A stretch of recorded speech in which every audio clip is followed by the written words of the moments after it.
toutes et à tous. Nous sommes ravis avec l'association d'Hypatie de continuer à recevoir des personnes atypiques dans nos Zooms de présentation. Et ce soir, j'ai le plaisir et l'honneur de recevoir une personne que j'ai connue sur Facebook, sur des réseaux un petit peu, on va dire, alternatifs, qui va nous présenter quelque chose, une théorie, on va dire, qui semble être parmi les plus, je vais employer le terme, parmi les plus complotistes qui puissent exister. Et finalement, c'est ça qu'on aime chez Hypatie, c'est se poser des questions, ne jamais rien prendre pour argent comptant. Mais se poser des questions, ça ne veut pas dire adhérer, ça veut dire écouter et essayer de comprendre. Donc ce soir, j'ai le plaisir d'accueillir monsieur Didier Lacapelle. Bonsoir Didier. Bonsoir. Alors ce soir, on t'accueille pour une présentation de... tu vas nous initier, on va dire, tu vas nous présenter ce que c'est que le ressentisme. Alors est-ce qu'on pourrait d'abord donner une définition de ce terme? Alors le ressentisme, déjà c'est un terme que moi j'assume, qui est beaucoup utilisé par les détracteurs en fait du courant. Je ne sais pas pourquoi, parce que c'est quand même un terme qui veut bien dire ce qu'il veut dire et qui est assez clair. À la place de ça, on a beaucoup de gens qui utilisent des noms au copyright. L'équipe russe la plus connue, qui est celle d'Anatoly Fomenko, a copyrighté le terme de nouvelle chronologie. Il n'est pas le premier à l'utiliser. Il y a aussi des gens qui avaient utilisé le terme de nouvelle chronologie pour la chronologie antique égyptienne. Je pense à David Rohl, c'est un ancien chanteur d'ailleurs qui a eu tellement de succès avec un 45 tours qu'il est devenu égyptologue avec le pognon. Voilà, enfin donc ils se bataillent un peu sur la paternité des noms.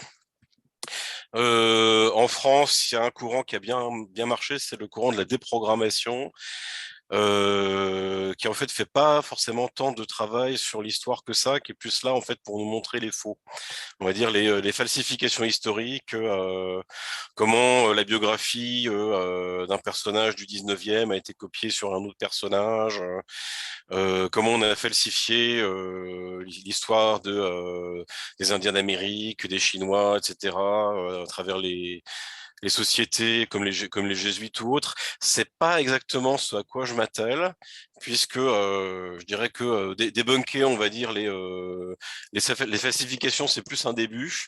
Moi, je pense que c'est intéressant aussi d'essayer de reconstruire quelque chose et de retrouver un passé, parce que il faut aussi savoir comment on en est arrivé là, pourquoi il y a des catholiques, il y a des protestants, il y a des juifs, il y a des musulmans.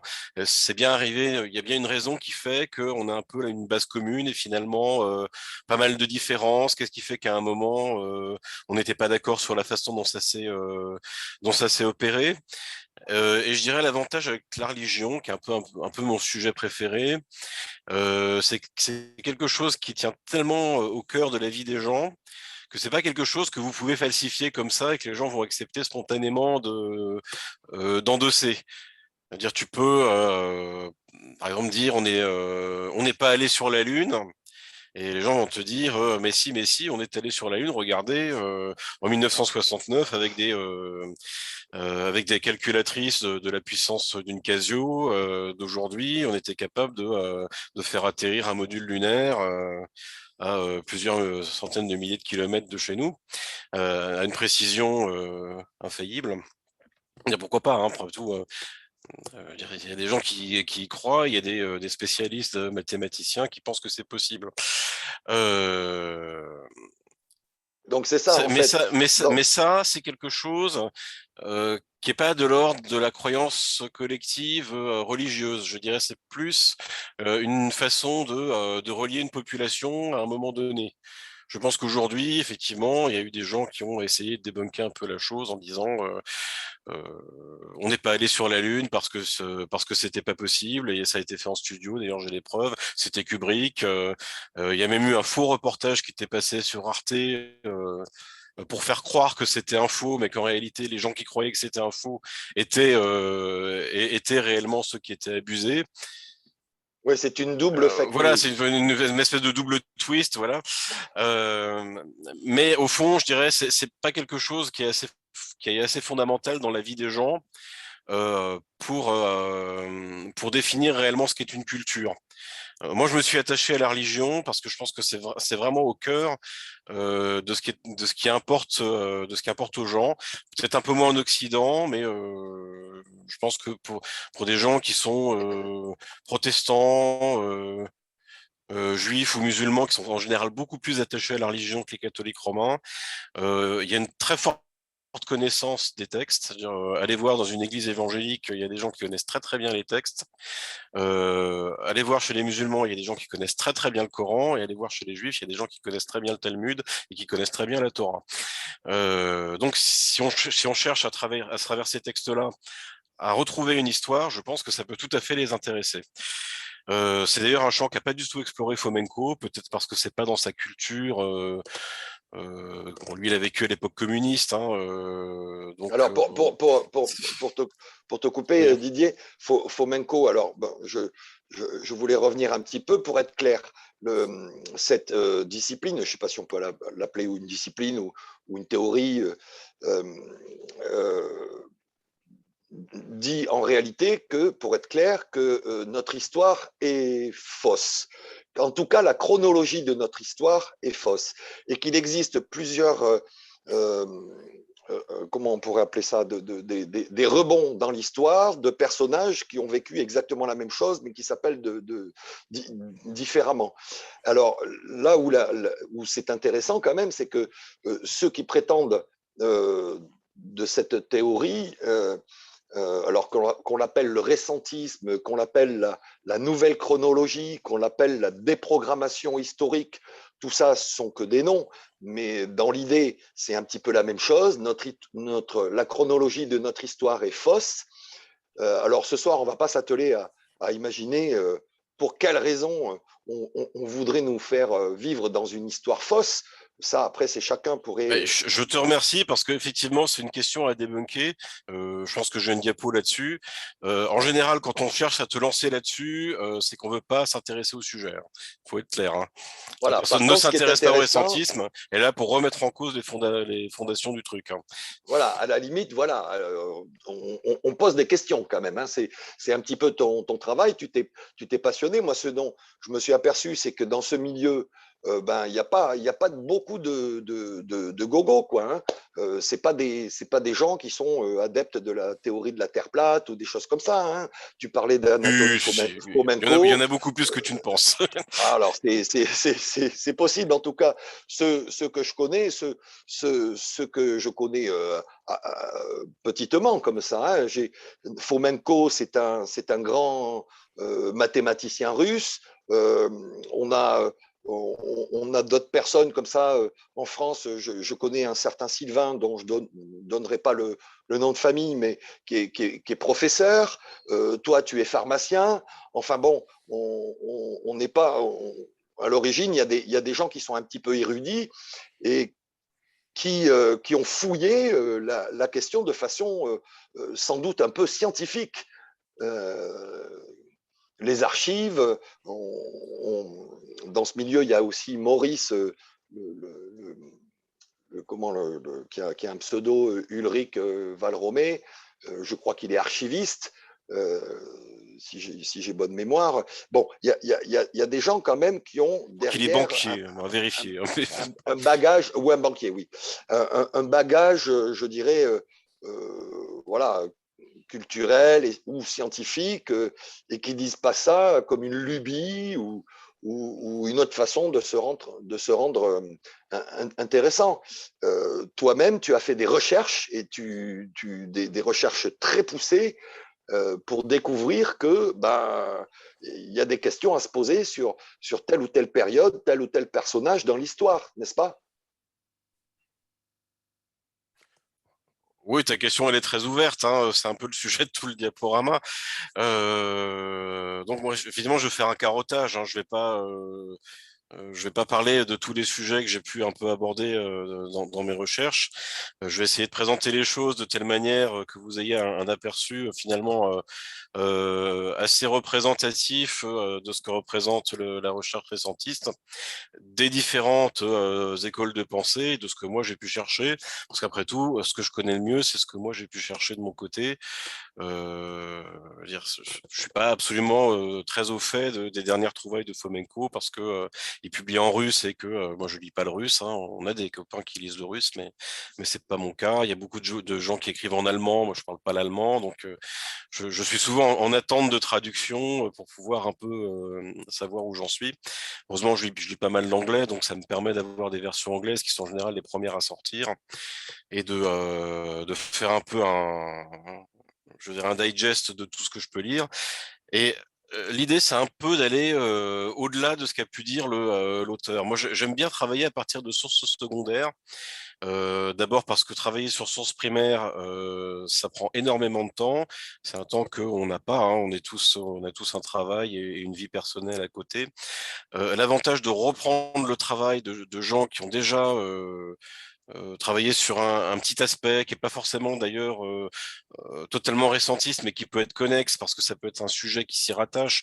Quelqu'un qui s'intéresse à la chronologie de l'Église primitive va pas remettre en cause dire l'idée que c'est que c'est fixé au 1er, 2e siècle de notre ère, donc il y a 2000 ans. Mais au moins sur sur cette période courte, il peut avoir une chronologie qui est relativement intéressante et assez bien argumentée. Donc après, il n'y a plus qu'à reprendre finalement et à transposer, à le remettre plus près et voir dans quelle mesure ça peut se rabouter à des choses qu'on a trouvées au 15e, au 16e siècle, qui ferait que tout cela serait beaucoup plus proche de nous finalement. Écoute Didier, je vais te laisser faire ta présentation. Euh, alors encore une fois, hein, dans notre association, nous on aime bien écouter tout le monde, tous les gens qui parlent avec sincérité et ben on les écoute et c'est en ça qu'on te donne une plage ce soir quoi. Voilà, donc je te laisse présenter ton diaporama et puis on a une petite heure à passer ensemble quoi. Voilà. Ouais, je te remercie, je passe ça tout de suite. Alors, j'ai commencé par la question dont tu m'entretenais. Pourquoi est-ce qu'ils auraient fait ça? Alors, la question, elle est intéressante en soi, mais en fait, ça permet aussi de ne pas s'intéresser à la question récentiste. Et c'est deux questions totalement séparées, évidemment, puisque le côté technique, qu'est-ce qui fait que, par un raisonnement un peu subtil, on peut arriver à rapprocher tous ces événements, et quelle peut être la raison pour le faire? Bon, alors, la raison, c'est que l'histoire, ça commence à exister en tant que discipline à part au XVIe siècle.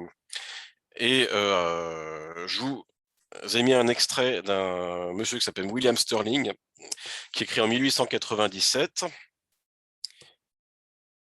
et qui nous dit, alors excusez-moi, j'ai un petit souci, voilà, qui nous dit, Strokius dit que Scaliger fait de la chronologie l'âne de l'histoire. Il tire la plupart de ses principes de l'astronomie. Et derrière, il nous dit, selon ces autorités, l'histoire est un simple accessoire de la chronologie et occupe une place inverse de celle que nous avons coutume de lui accorder. Selon eux, la chronologie doit d'abord être établie, puis une série d'événements doit être trouvée. Je pense que c'est mieux comme ça, pour la remplir, que la chronologie affecte l'histoire ancienne semble indiscutable, et il y a toute raison de croire que l'éminent Scaliger ne se trompait pas en exaltant la chronologie comme guide spirituel de l'histoire. Donc la chronologie, c'est un guide spirituel pour faire de l'histoire, c'est-à-dire qu'il commence par établir sa chronologie, et après, il fait de l'histoire. Donc ça permet un traitement statistique. Donc, pour préciser, Didier Scaliger, pour ceux qui ne savent pas, je crois que c'est un petit peu C'est le père de l'histoire, ouais. Le papa de la discipline, l'histoire. Voilà, c'est Jules César Scaliger était le père de Joseph Scaliger, et les deux ont participé, on va dire, à l'élaboration d'une grande chronologie. historiques. C'est les premiers à proposer des compiles, en fait, des événements de l'histoire longues, avec le principe des trois empires. Alors, je pense que les trois empires, en ce qui le concerne, c'était Babylone, la Grèce et Rome. Voilà, mais on a évidemment beaucoup d'autres choses, puisque depuis, on a pu retrouver d'autres doublons, d'autres triplets. Il y a plusieurs fois Rome, il y a plusieurs fois la Grèce et plusieurs fois Babylone. Ça se voit d'ailleurs récemment, parce que on a doublé Babylone avec les Assyriens, avec Sumer, avec les Akkadiens, et tout ça, c'est finalement un peu la même chose. Donc chez les Russes, ils ont trouvé par un traitement statistique on avait affaire à des doublons, voire des triplets dynastiques. C'est pas mal lié à la durée de règne des différents rois. Alors c'est pas à l'année près, mais en général ça donne une forme, c'est-à-dire que euh, lorsqu'un roi a régné longtemps et que le suivant a régné moins longtemps, on retrouve toujours la même séquence dans le parallèle à une autre époque. C'est un peu l'idée. Ça donne des espèces de courbes en pic qu'on peut mettre en parallèle deux à deux. Je vous en ai pas mis d'exemple, hein. Alors, l'historien, qui est évidemment notre grand adversaire, il a une grande connaissance des sources primaires, des sources secondaires, que sont les chroniqueurs d'époque, les sources tertiaires, qui sont d'autres historiens, des spécialistes d'études bibliques, les sources primaires étant les chartes, hein, par exemple, hein. Mais malheureusement, l'historien, il est spécialiste, c'est-à-dire qu'il suppose qu'il n'y a pas d'erreur en dehors de son champ de travail. C'est-à-dire que très souvent, on voit des gens écrire des bouquins en expliquant que j'ai observé dans ma discipline qu'il y avait une petite erreur, mais il suppose toujours que en dehors de son champ d'expertise, tout est correct. Évidemment, c'est pas le cas, et évidemment, ça chamboule tout. Euh, il a aussi le problème d'être obligé d'élaborer sur la base d'un paradigme disciplinaire. C'est-à-dire que quand bien même il a trouvé une petite erreur, il faut qu'elle soit pas trop grosse, parce que si elle est trop grosse, il commence à se mettre les gens à dos, et il a du mal à trouver du travail. Comme son directeur de thèse, par exemple, quand on prépare une thèse, il vaut mieux pas trop dire autre chose, quelque chose qui contredit le directeur de thèse. Évidemment, quand on tombe sur des choses un peu inexplicables, ça reste inexpliqué.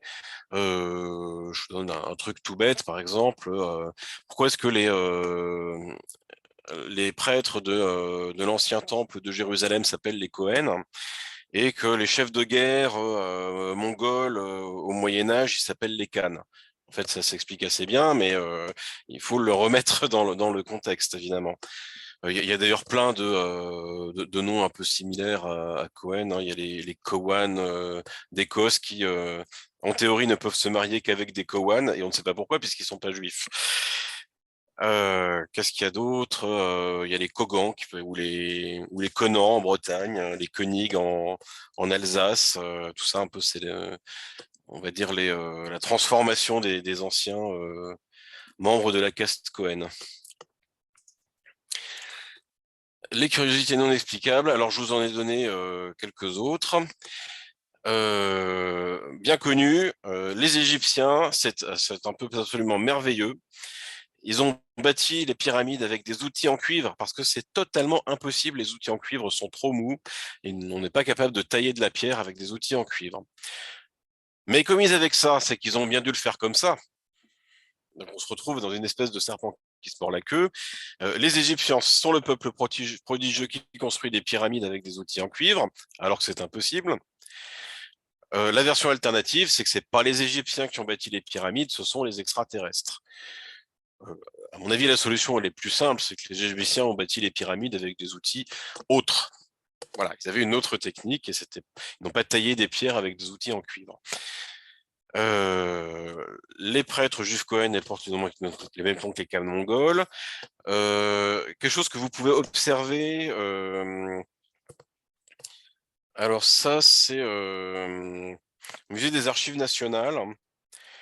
Vous avez exposé le sigil de François Ier qui a vécu au XVIe siècle. Et c'est amusant parce que sur le net, j'avais trouvé le sigil de Charlemagne. Il a pratiquement la même tête. C'est une espèce de carré avec quatre branches qui portent chacune une lettre. Voilà, et ça, c'est censé, on va dire, être une espèce de signe dans lequel on inscrit son prénom. Alors, il y en a un, c'est Carolus, l'autre, il a mis, je sais pas moi, François ou Francescus peut-être. Le retour à la mode. Tout à coup, à la Renaissance, on s'est remis à mettre des vêtements, à utiliser l'armement et à bâtir des immeubles exactement de la même façon qu'on le faisait dans l'Antiquité romaine. Euh, le cas romain n'est pas le seul. Il y a aussi une légende comme quoi la 25e dynastie égyptienne aurait remis au goût du jour des noms, des prénoms, une architecture, un style littéraire qui était typique de la 5e dynastie. Et les doublons dans l'Égypte antique sont absolument légion, puisque vous trouvez des gens qui vont faire un parallèle entre la 6e et la 12e, entre la 6e et la 15e, entre la 18e et la 25e, qui est donc aussi la 5e. Enfin, on n'en finit pas de trouver des doublons à l'Égypte antique. Également, on s'étonne qu'on a beaucoup de littérature grecque ou romaine dans l'Antiquité, et tout à coup, on a ce qu'on appelle le petit âge sombre. On ne sait pas ce qui se passe pendant plusieurs siècles, entre le 5e siècle, la fin de l'Empire romain authentique, avant que les Goths prennent le pouvoir, et la Renaissance. On trouve finalement très peu de textes. On a quelques chroniques qui sont attribuées à Grégoire de Tours, par exemple, mais finalement très très peu de sources. Et on redécouvre la littérature à la Renaissance. Le trait d'union aurait été fait par les Arabes, qui nous auraient transmis les connaissances de l'Antiquité pour nous les redonner à la Renaissance. On a un auteur qui s'appelle Sylvain Guggenheim, qui n'est pas récentiste, qui avait écrit un ouvrage qui s'appelle Socrate au Mont-Saint-Malo. Peut-être Socrate ou Aristote, je ne sais plus. Et il nous avait dit, mais pas du tout, on n'a jamais oublié les penseurs grecs au Moyen-Âge. Tout le monde en parlait, on n'avait absolument pas besoin des Arabes pour nous les amener. D'ailleurs, on peut se poser un peu la question, comment les Arabes ont-ils fait pour nous amener tous ces penseurs grecs de l'Antiquité et oublier de nous amener le Coran? Voilà. Coran qui apparaît en Europe au milieu du XVIe siècle. Donc, comme je vous ai dit, tout ça, c'est des concepts d'historiens, mais qui en fait n'ont pas forcément de réalité concrète. On parle d'âge sombre parce qu'on veut respecter la chronologie scalligérienne. Et on parle de Moyen-Âge parce que, dans le fond, on ne sait pas très bien. C'est ce qui se trouve entre l'Antiquité et la Renaissance, une période que certains veulent très riche, mais dans laquelle ils ne savent pas quoi mettre. Alors, l'inverse de l'historien, c'est le récentiste. Alors, on n'est pas très nombreux, alors qu'il y a des milliers d'historiens dont c'est le métier et qui se succèdent de génération en génération.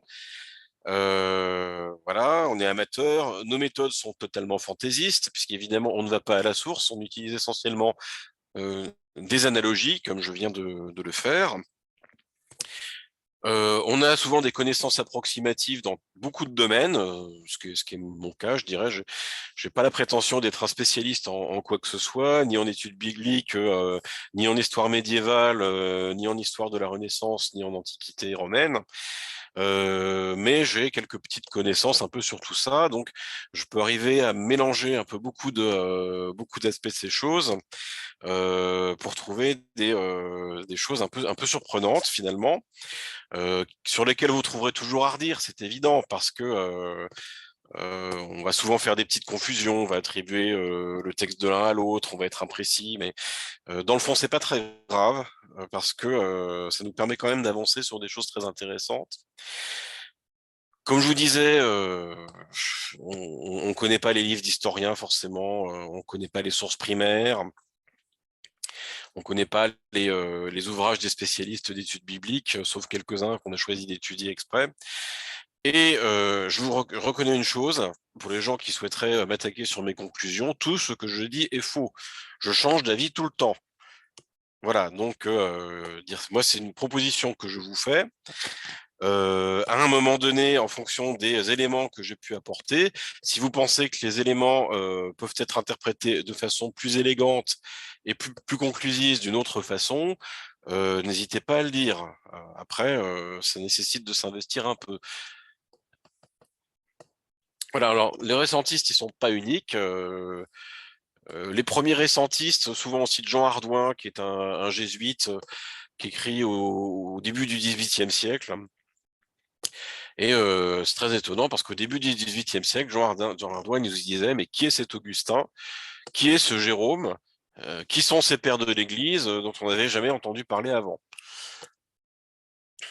Euh, En fait, probablement parce qu'on vient d'inventer Jérôme à partir d'Erasme de Rotterdam, par exemple. Augustin doit d'avoir été inventé à partir d'un Augustin de la même époque. Il y a plusieurs candidats. Moi, j'étais plutôt favorable à Agostino Chigi, qui a vécu au XVe siècle dans la ville de Sienne, mais il y a d'autres Augustins possibles. Ce qui est notamment, ce que je pense, c'est qu'à mon avis, il croit à l'existence de Jérôme et d'Augustin, mais il les connaît sous d'autres noms. Euh, Ardouin, ce qui est très étonnant, c'est qu'il estime que la Vulgate de Jérôme est un faux, ça n'a jamais existé, que des Bibles comme la Septante, la Bible du roi Jacques, enfin toutes ces choses-là, qui sont pas authentiques, qui sont falsifiées. Lui, il défend quelque chose qui s'appelle l'ancienne Vulgate en latin. Et là, c'est très étonnant parce que il y a une dizaine d'années de ça, il y avait des références sur le net à l'ancienne Vulgate en latin dont on disait qu'il ne restait plus que des bribes euh, dans d'anciens manuscrits et qu'on ne savait plus vraiment ce qu'elle contenait. Il n'y en a pas d'autres. Donc, il n'est pas possible de savoir de quoi parle Jean Hardouin. Il y a une Vulgate en latin et je ne sais pas ce qu'elle dit, en fait. Même époque à peu près Isaac Newton, bien connu, qui était bien entendu physicien, astronome, mais il était aussi historien à ses heures perdues, surtout vers la fin de sa carrière. Il a critiqué l'ancienneté de la Grèce, mais curieusement, il n'a pas critiqué l'ancienneté des Romains, en disant qu'ils étaient beaucoup plus récents qu'on ne le pense. Euh, je fais une petite explication à ça. Peut-être que lui vivait à l'époque de Rome et qu'on n'avait pas encore inventé la Rome antique à son époque. Ça, c'est possible, hein. On a aussi donc des auteurs qui s'attachent, on va dire, à reconstruire la chronologie avant Jésus-Christ et à la faire plus courte que celle qu'on a donnée. Alors, il y avait déjà plusieurs chronologies égyptiennes. On connaît la chronologie longue de Flinders Petrie, qui est la plus longue de toutes. Il y a une chronologie moyenne sur laquelle les gens s'entendent à peu près, et une chronologie courte qui était probablement la première qu'on a donnée. Et aujourd'hui, on a des gens qui font des chronologies très courtes, comme David Roll, hein, dont j'ai parlé tout à l'heure avant le live, qui s'intéresse pas qu'à l'Égypte, il s'est aussi intéressé à l'Ancien Testament, il a essayé de faire des recoupements avec l'histoire de l'Égypte. Peter James, qui est peut-être un peu plus connu, Donovan Courville, qui est lui un peu plus ancien. Donc, c'est comme je vous disais, ils ont tendance à rapprocher des dynasties entre elles, mais c'est jamais les mêmes, hein. Ça va être la 6e et la 15e, la 6e et la 12e. Peut-être qu'on en trouvera. On en tirera quelque chose. Après, le défaut, c'est qu'évidemment, comme il travaille uniquement avant Jésus-Christ, s'il faut rajouter 3000 ans aux dates qu'il propose, on va trouver autre chose. Velikovi, lui, il travaille, il a fait 3 volumes de la série Edges and Chaos. Il y en a un qui est sur. Alors, tout en trait à la Bible en général, parce que c'est un type qui est très intéressé par la Torah notamment. Et il s'est intéressé d'abord à l'Égypte, un peu à la Grèce et ensuite à la Perse. Le premier volume sur l'Égypte a été traduit en français au Jardin des Livres. On a aussi l'équipe d'Allemands, Gunnar Heinzo, qui a été traduit et son travail poursuivi par un Anglais qui s'appelle Emmett Sweeney. ce qui est assez étonnant, c'est qu'ils font ce travail, on va dire, de récentisme avant Jésus-Christ. À une zone, il dit par exemple que les Sumériens n'ont jamais existé. Ce qui est très possible, hein. Sumer, c'est un nom qui est inventé par un archéologue qui s'appelle Samuel Kramer au 19e siècle. Avant, personne n'appelait les gens qui écrivaient en cunéiforme les Sumériens. D'ailleurs, il y a plusieurs formes de cunéiforme. Ils écrivent tous pareil, mais ils sont tous censés vivre à 1000 années de distance, que ce soit les Sumériens, les Akkadiens, les Néo-Assyriens, les Perses. Tout le monde écrit en cunéiforme. Il y a aucun progrès sur le plan de l'écriture entre ces différentes civilisations.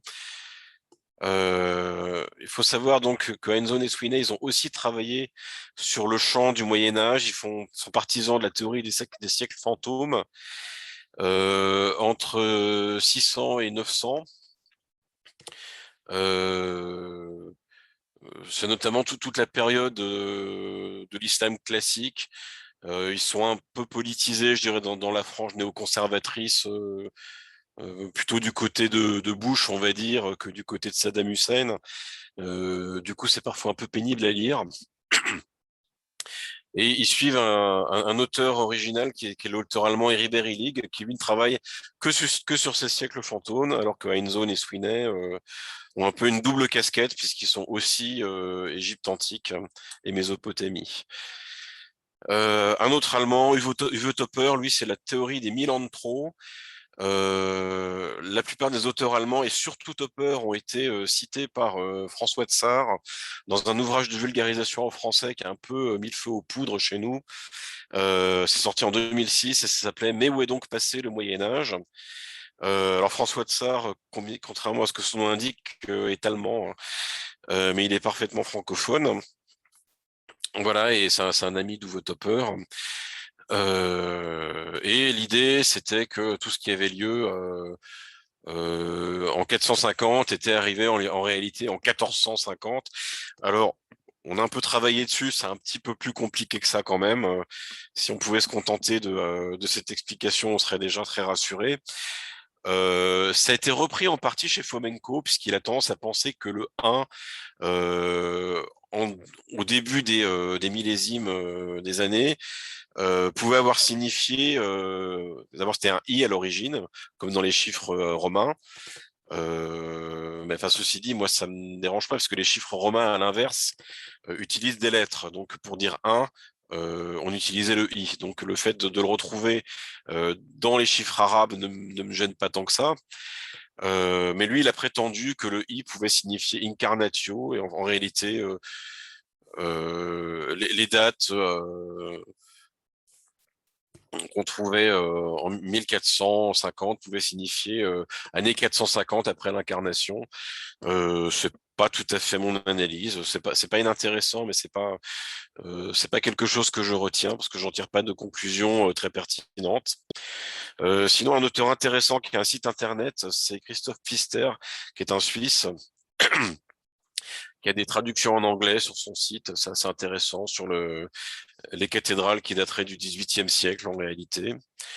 Travail en français, donc Maurice Brunet, le groupe des programmations historiques. La thèse, c'est plutôt que l'histoire et la religion ont été créées par des francs-maçons entre le XVIIIe et le XXe siècle. Les cartes et les documents antérieurs seraient en général falsifiés et tous les personnages dont parle l'histoire seraient en réalité des personnages projets. On ajoute à ça une petite théorie sur les bâtisseurs des pyramides, qui seraient l'armée napoléonienne autour de 1799 lors de la campagne d'Égypte. C'est une hypothèse qu'il emprunte au russe Davydenko. C'est pas quelque chose que je partage. Moi, je suis quelque part entre la théorie Fomenko, qui est un peu, je pense, un peu timide. C'est paradoxal, hein, parce qu'on trouve il est très volontaire, il va très loin. Mais en réalité, je pense qu'il est trop timide. Je pense que ces histoires de Mongols qui seraient venus conquérir l'Europe au XIVe siècle, qui seraient des Russes d'après lui, sont plutôt à placer au XVIIe en fait. Mais c'est une très bonne base hein, pour bosser Fomenko. Et donc Maurice, lui, il a une théorie qui est plus radicale que la mienne, puisqu'en fait tout ça serait plus ou moins des inventions, des loges maçonniques, ce qui fait que ça devient compliqué de faire un travail historique, puisqu'évidemment tout est faux. Toutes les cartes et tous les documents qui te contredisent sont automatiquement des faux, donc on peut pas vraiment travailler à partir de ce postulat. Moi, je fais le postulat qu'il y a des faux, mais qu'il n'y en a pas tant que ça, et qu'en général, c'est plutôt une bonne idée de travailler après les documents d'époque. Ça permet de trouver pas mal de choses. Des ingénieurs russes qui s'appellent Davydenko et Kessler, qui ont été appuyés par le joueur d'échecs qui a été champion du monde, Garry Kasparov. Ils ont écrit ensemble un bouquin qui a été traduit un peu mal d'ailleurs en français, qui s'appelle Le Livre de Civilisation, qui date de 2001 et qui postule que l'évolution des techniques est en réalité linéaire.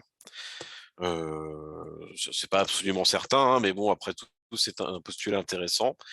Et que si on part du principe d'une évolution linéaire des techniques, on tombe sur une chronologie qui est la suivante.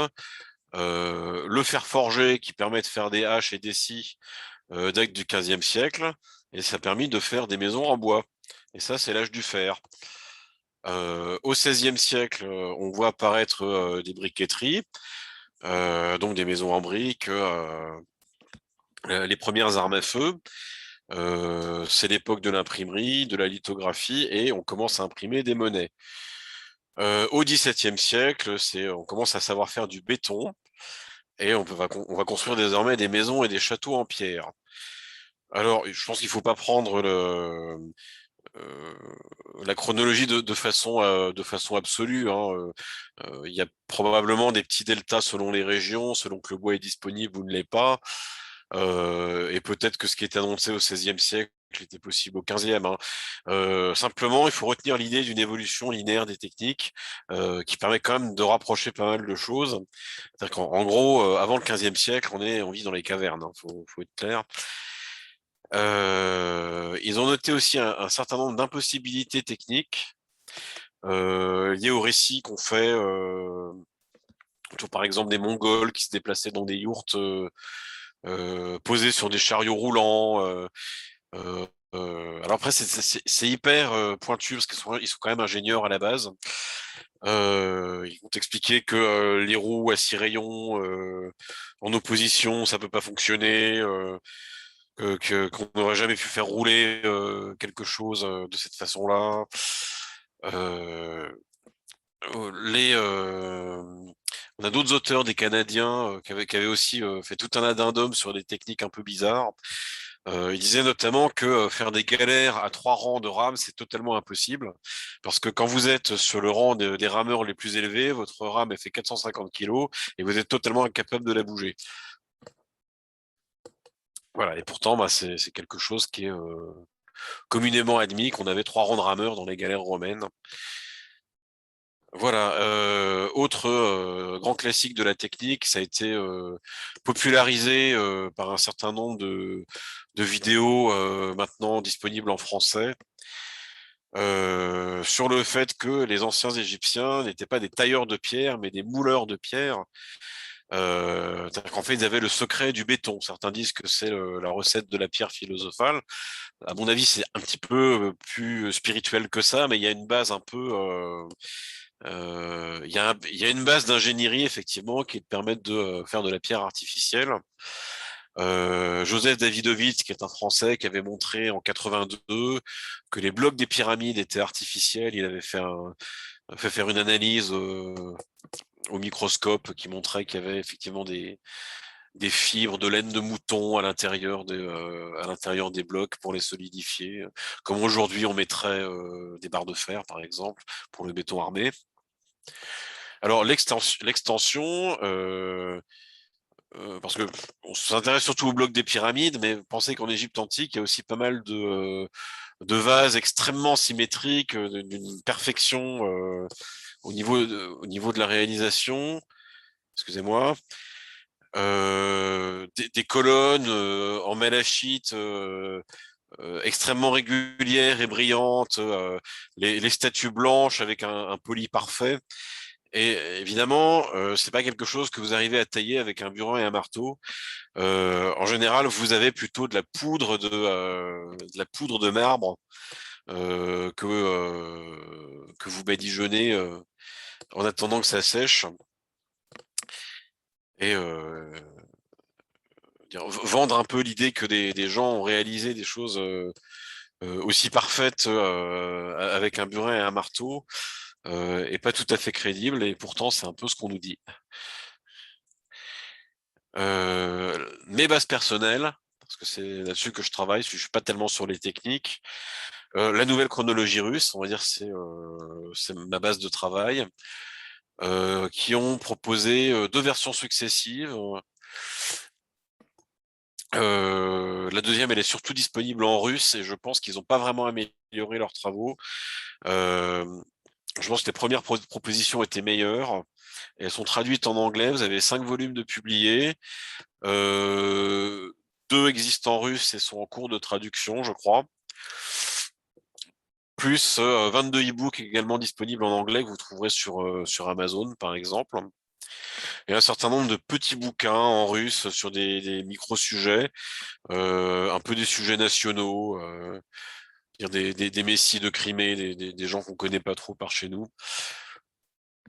Alors, ce qu'ils disent bien chez Fomenko Nosovski, c'est que leurs méthodes statistiques ne peuvent pas être contestées. Ils se considèrent comme très forts en maths, et s'ils ont trouvé quelque chose en stats, c'est correct. Donc, si les historiens ne sont pas d'accord avec leurs méthodes statistiques, ils les envoient chier et dire ça avait qu'à être meilleur en stats, et on en reparlera. En revanche, en ce qui concerne la reconstruction, là, ils ont des hypothèses qui sont tout à fait, enfin, qu'ils admettent pouvoir être discutées. D'ailleurs, ils ont eux-mêmes changé d'hypothèse. Dans leur première version, ils avaient un Jésus qui était né en Crimée en 1054. Et finalement, ils ont trouvé que c'était plus intéressant de le faire naître en 1152. Ils font ça avec des calculs d'éphémérides, de passages de comètes dont on parle dans la Bible, et des éclipses aussi dont on parle dans les évangiles. Je n'ai jamais trouvé ça extrêmement probant. Ça me paraît... euh, pour moi, il y a des erreurs dans leur datation des zodiaques égyptiens, et le problème, c'est qu'ils tombent sur les mêmes dates. Donc, s'il y a des erreurs sur leur datation égyptienne, je n'exclus pas qu'il puisse y avoir les mêmes erreurs dans leurs éphémérides, qui sont probablement liées au fait qu'ils croient à une astrologie solaire. Notamment s'ils ont des infos sur la Lune en Bélier. En fait, elle n'est pas réellement en Bélier, hein, puisque c'est euh, en astrologie solaire. Vous regardez pas les choses la nuit, vous les regardez le jour, ce qui veut dire qu'en réalité vous les regardez pas, puisque évidemment il y a du soleil et donc les constellations vous les voyez pas. Donc deuxième hypothèse sur laquelle il travaille, l'Église romaine est fondée lors du Concile de Trente, où elle va, à partir de là, inventer une histoire du monde. Et là, je suis assez d'accord. C'est surtout intéressant de bosser sur les conciles antérieurs, qui sont pas complètement des conciles romains, puisqu'on voit des conceptions qui sont pas bibliques, qui sont pas dans la doctrine actuelle de l'Église. Beaucoup de chrétiens à l'époque sont encore unitariens, ils croient pas à la Trinité, par exemple. C'est quelque chose qui passe pas du tout en France. Et ont décidé que l'empire mongol de Genghis Khan de 1230 était en réalité de 1330, qu'ils étaient russo-ottomans et non pas mongols, qu'ils étaient en réalité l'empire romain, et qu'ils avaient conquis 2 fois l'Europe et le monde entier.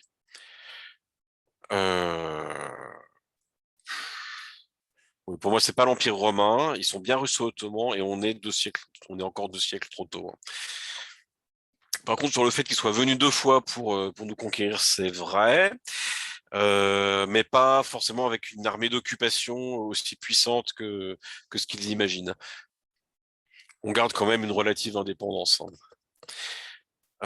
Autre base personnelle, le groupe Chronologie 2.0, qui nous a contactés quand ils ont commencé à publier dans le magazine Top Secret pour qu'on leur fasse un peu publicité, qu'on a fait bien volontiers.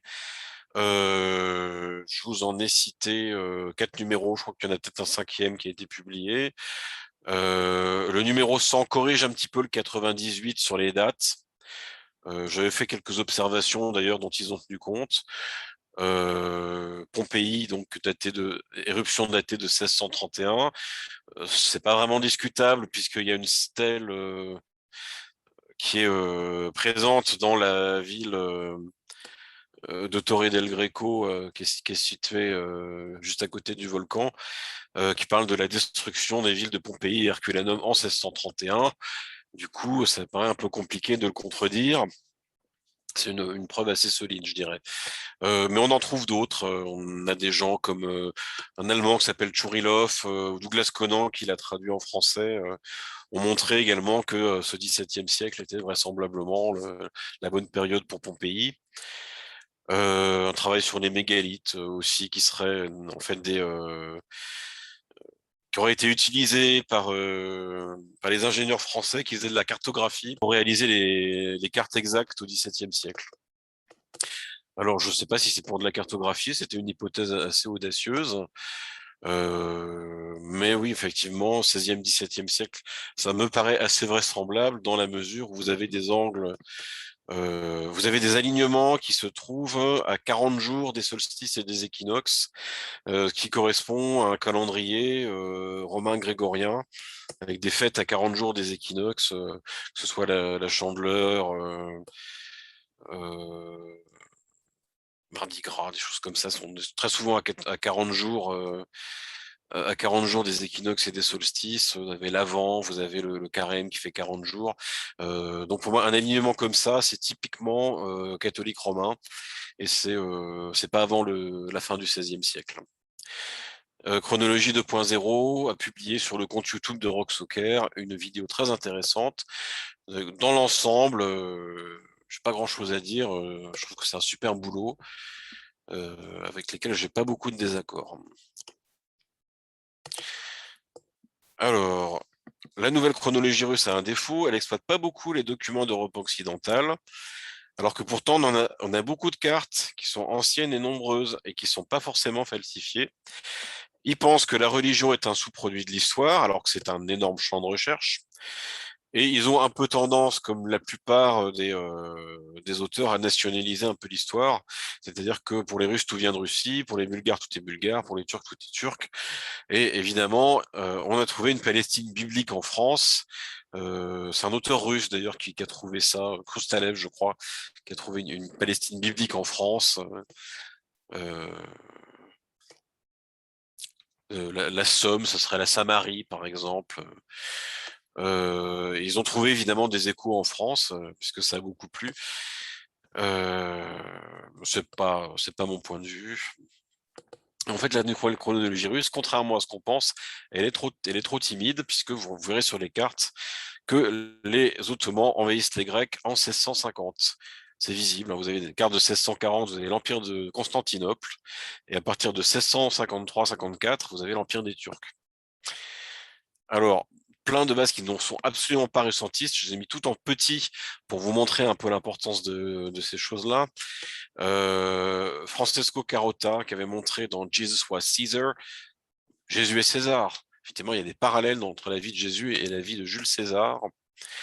Mais on a des gens qui ont trouvé beaucoup d'empereurs romains comme en parallélisme des évangiles. Par exemple, Joseph Atwill qui a montré dans Caesar's Messiah que Jésus c'était un mélange des empereurs flaviens que sont Vespasien, Titus et Domitien. Vous avez Alexanderson dans Creating Christianity qui a montré que Jésus était inspiré des vies de tout un tas d'empereurs romains et même d'Alexandre le Grand, avec lesquels il trouve plein de parallèles intéressants.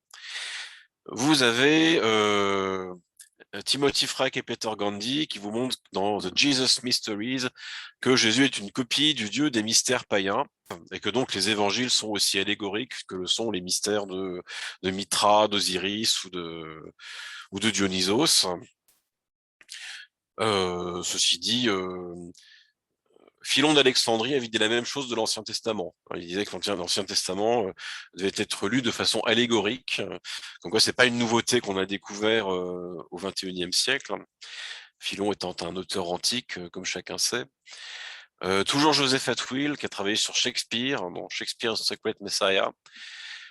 Il a montré que les pièces de Shakespeare utilisent la même technique d'écriture croisée que le Nouveau Testament, avec les textes des auteurs romains flaviens, que sont Suétone, Tacite et Flavius Joseph. C'est étonnant parce que Shakespeare écrit quand même à la fin du XVIe siècle, au début du XVIIe, et on s'étonne de trouver les mêmes techniques d'écriture utilisées à l'époque du Nouveau Testament. Là, il montre par exemple qu'Apocalypse, l'Apocalypse de Saint Jean, copie la vie de Domitien racontée par Suétone. Le fait, par exemple, que les 24 prêtres du temple qui se réunissent autour du Saint des Saints, qui est également le trône du Christ, dans la vie de Domitien, deviennent des mouches qui volent autour de l'empereur de Domitien et qui sont ses grandes amies. Il a plus combien ça a d'ailes, les mouches. Enfin, je crois qu'il a 4 mouches, chacune 6 ailes, et ça faisait 24 ailes. Et effectivement, sa démonstration est assez parlante, mais bon, on se doute bien que les biographies de Suétone ne sont pas exactes. Il discute avec les mouches toute la journée, c'est pas une façon d'écrire la biographie de quelqu'un. En fait, Suétone est là pour nous faire rire et se foutre de la gueule de Domitien, et de nous par la même occasion. Donc l'original, c'est Apocalypse, c'est pas Suétone. Charles O'Neill Wilson, qui m'a fait l'honneur d'écrire sur mon blog, parce qu'il parle français. New Testament Origin. Alors, il a montré que l'Apocalypse de Saint Jean copiait la révolte des 24 prêtres du Temple en 4 avant Jésus-Christ dans les textes d'Antiquité des Juifs de Flavius Joseph. Ça, c'est beaucoup plus intéressant. Anatoly Fomenko dit qu'Apocalypse est de nature astronomique. Les 24 aînés autour du trône du Christ sont 24 heures sidérales qui se trouvent autour de la constellation de Cassiopée. Jean-Claude de Zechmer, les origines occultistes de la franc-maçonnerie. La franc-maçonnerie est héritée du culte de Mitra. Alors, je veux dire, c'est vrai. Le fait, c'est que le catholicisme romain aussi est hérité du culte de Mitra. Ça, il ne l'a pas dit. Edwin Johnson, The Rise of Christendom. Les 2 testaments sont à gestation au XVIe et au XVIIe siècle. J'aurais tendance à penser que c'est un poil tard. Les premiers textes du Nouveau Testament sont les épîtres de Paul, mais ça, la plupart des exégètes sont assez d'accord là-dessus. Il écrit aussi The Rise of English Culture, l'histoire de la Grande-Bretagne, est en fait totalement inventé à l'époque des Tudors, avec les contes de Canterbury, de Chaucer, les chroniques de Geoffrey de Monmouth, Historia Britannorum, Fulcanelli, Mystère des cathédrales. Les cathédrales sont bourrées de représentations alchimiques, mais il n'y a rien sur la Bible. Quel culte y pratiquait-on? C'est quelqu'un aussi qui insiste sur le fait que les vierges noires sont des représentations d'Isis et de l'enfant Horus. Alors, c'est pas écrit dessus, donc je le prends pas pour argent comptant, mais c'est son point de vue. Je sais pas d'où il le tire, mais on peut s'y intéresser, effectivement. Il montre aussi que dans les demeures philosophales, que dans les maisons bourgeoises et les châteaux du XVIe, XVIIe siècle, on a aussi ces représentations alchimiques. Et là, je vous pose la question, pourquoi les cathédrales du XIIe au XIVe siècle ont-elles des représentations alchimiques qu'on retrouve dans les maisons du XVIe ou du XVIIe siècle? Probablement parce que les cathédrales aussi sont construites au XVIe et au XVIIe siècle. Alors, Denis MacDonald nous montre que le Nouveau Testament copie Homère. Bruce Loudon, l'Ancien Testament copie Homère. Bill Darlison, il y a un zodiaque dans l'Évangile de Marc. Alice Bailey, il y a un zodiaque dans les 12 travaux d'Hercule. Félix Vinci, origine baltique des contes d'Homère. Homère décrit un environnement nordique, c'est vrai qu'il fait froid. Kenneth et Florence Wood. Homère décrit les constellations et un calendrier lunisolaire. Bal Gangadhar Tilak. Les textes sanscrits décrivent la situation dans les zones polaires et subpolaires. Donc, ça serait une mythologie nordique pour lui. Alors, j'ajoute que le sanskrit, en général, est assez proche d'un patois russe. On a des spécialistes indiens de sanskrit qui disaient qu'ils comprenaient ce que disaient les Russes entre eux, les paysans russes. C'est assez surprenant. Adolphe Granit Cassagnac, Histoire des origines de la langue française. Le français ne vient pas du latin. Abbé Jean Espagnol, l'origine du français. Le français vient du grec dorien. Alors, Espagnol, il pense que en fait, ce sont des Grecs venus de Grèce qui auraient colonisé la Méditerranée à l'ouest et nous auraient laissé leur langue. En fait, ça n'arrive pas, hein. C'est pas avec une petite colonie que vous changez la langue d'un pays. Le dorien, c'est du français oral, hein. Simplement, comme à l'oral, vous avez un peu un patois qui n'a pas de règles grammaticales à l'écrit, il vous faut une grammaire, et en fait, ils ont utilisé une grammaire grecque pour ça. Le grec dorien, c'est du patois, tout simplement. Le spartiate, par exemple, c'est du basque, c'est la même langue. Alors, comme je vous disais, 1635, plaque commémorative à Torre del Greco, sur une carte de 1570. Vous trouvez donc le Vésuve, et aussi ici, vous voyez la ville de Pompéi, à côté de la rivière sur la droite. Donc, je vous ai parlé d'André Ciruelo et Douglas Conan, repris dans le Chronologie 2.0, Top Secret numéro 107, qui donne tous les éléments pour bien montrer que en 1631, 3, je l'aime bien parce qu'il y a plein de petites îles dont on n'a jamais entendu parler. Là, j'ai Drogeo, l'île de Stanbreinen, l'île de Friesland. Alors, on dit que c'est une fausse île. Il l'aurait inventée, sauf qu'à l'intérieur, visiblement, il y a plein de petites localités. Ils savent où se trouvent les villages de l'île. Là, l'Islande, que nous connaissons tous, la capitale, c'est pas Reykjavik à l'époque, elle s'appelle Bergen, comme la ville de Norvège. Au-dessus, vous avez le Groenland, qui s'appelle Groenlandie, et vous avez le fleuve, hein, simplement, tout n'est pas sous la glace. Et Groenland, on rappelle que ça veut dire la terre verte dans la langue des Vikings, et qui ne se moquent pas de nous, donc c'est vraiment une terre verte, probablement, encore en 1623.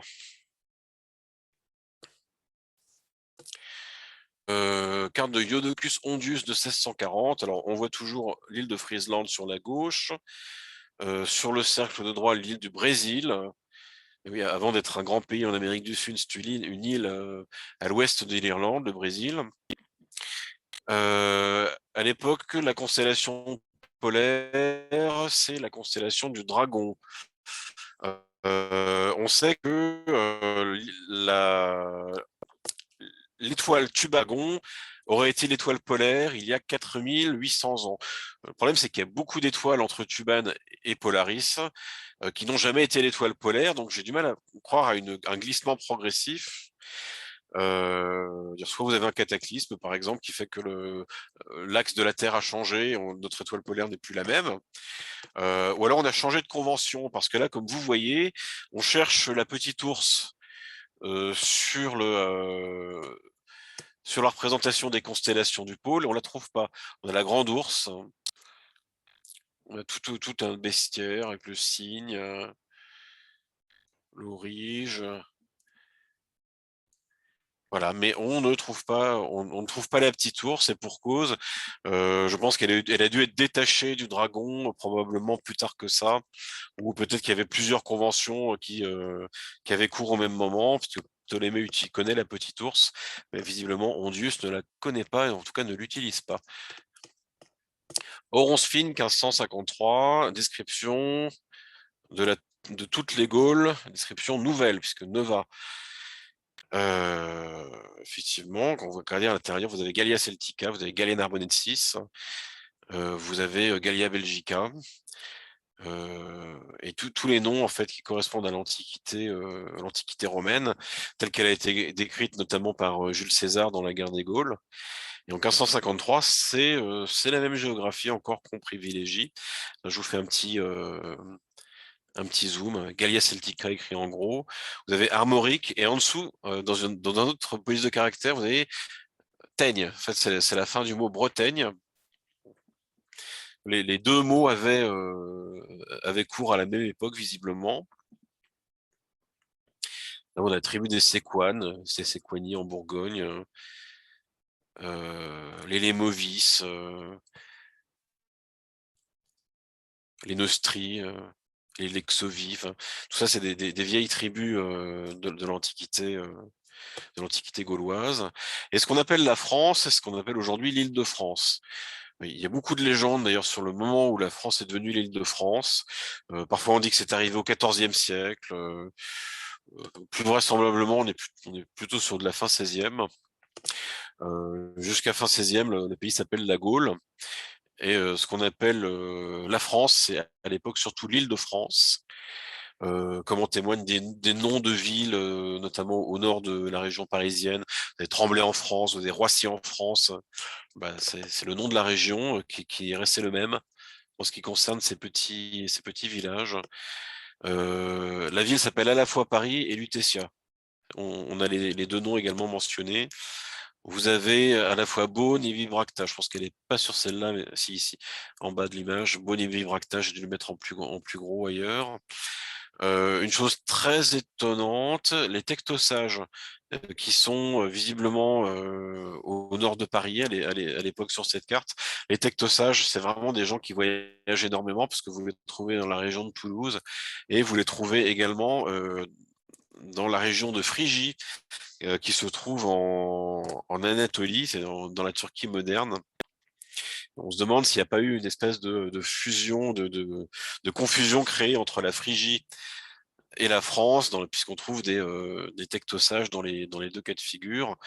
C'est assez vraisemblable, hein, puisqu'en France, on connaît évidemment bien le bonnet phrygien, qui est totalement inconnu en Turquie, par ailleurs, il faut le savoir.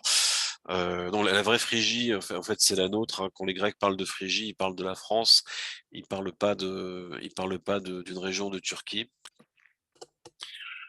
Voilà.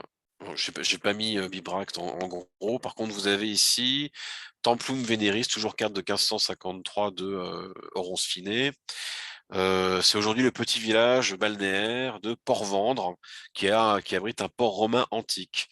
En 1553, on appelait ça encore le temple de Vénus. Quoi, le catholicisme romain n'a pas encore pris dans la région du Roussillon. Très étonnant. Verbiste, qui est un cartographe néerlandais, donc qui travaille en 1636. Le millésime est ici, c'est pratique. Pour Louis XIII, il parle ici des pairs de France avec P-E-R-E-S. Alors normalement, on parle de pairs P-A-I-R-S. Donc ça, c'est probablement une déformation. À l'origine, les pairs de France, c'est des pères au sens paternité, comme de la mère patrie. C'est les pères de la mère patrie. On a toujours les vieux, les vieilles tribus, les Némètes à gauche, les Nantuates. Et sur la partie de droite, toujours Gallia Celtica. On a un peu moins toujours la France, bien entendu. On a un petit peu moins de noms de tribus, mais il en reste encore. À savoir, les cartes de Verbis sont souvent très fausses. Hein. Il y a énormément d'erreurs.